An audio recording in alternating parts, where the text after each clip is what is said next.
Welcome to yet another woeful Wednesday, fair adventurers. This is Thactotum, with more stories of my adventures across the multiverse and the encounters I've had along the way.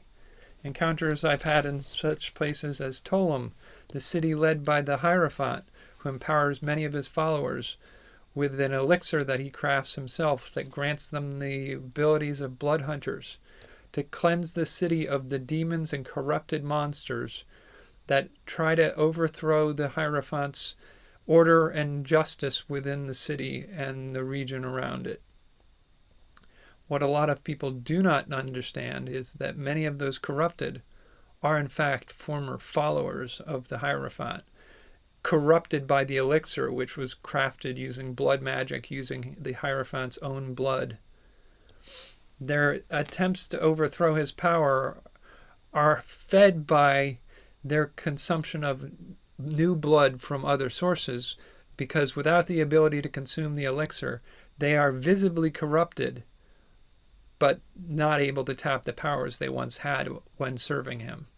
So in order to oppose him, they need the power, and in order to gain the power, they must have some source of blood for their empowerment. And such encounters as I've had with the human knight Elizan, who is haunted by his failure when he was charged with protecting the teen children of a lord that he served, and they were escaping from a conquering horde. He ended up having to battle against an ambushing monster, and in the battle tried to give the children a chance to escape, but was soon becoming a likely victim of this monster himself if he did not himself flee from the conflict. And after fleeing from the fight and backtracking to try to track down the children as they got away, he found a scrap of a torn cloak that was bloodied, and he feels the deep sense of failure that he was not able to save or protect those children, and is haunted by it to this day.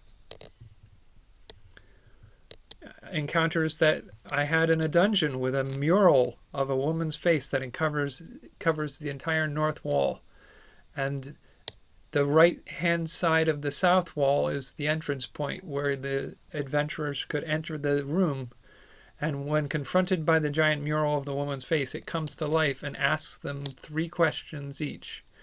But the questions differ for each of the characters. They are not meant to answer whether or not they know something or whether or not they are part of the in-group of any kind.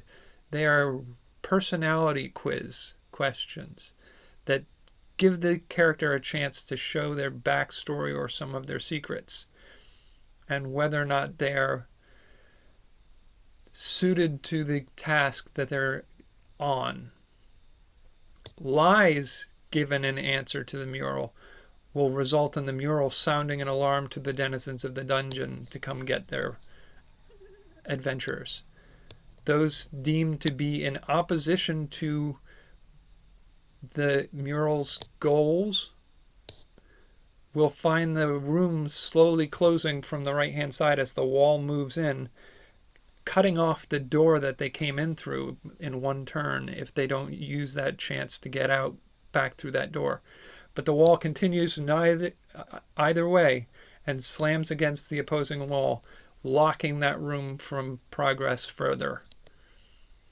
And things that I've encountered in my adventures include the drought of inspiration.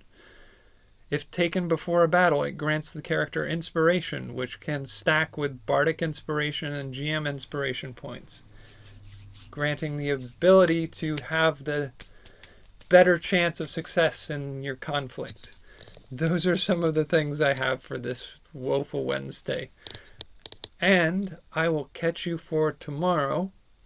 Until then, have a spectacular evening.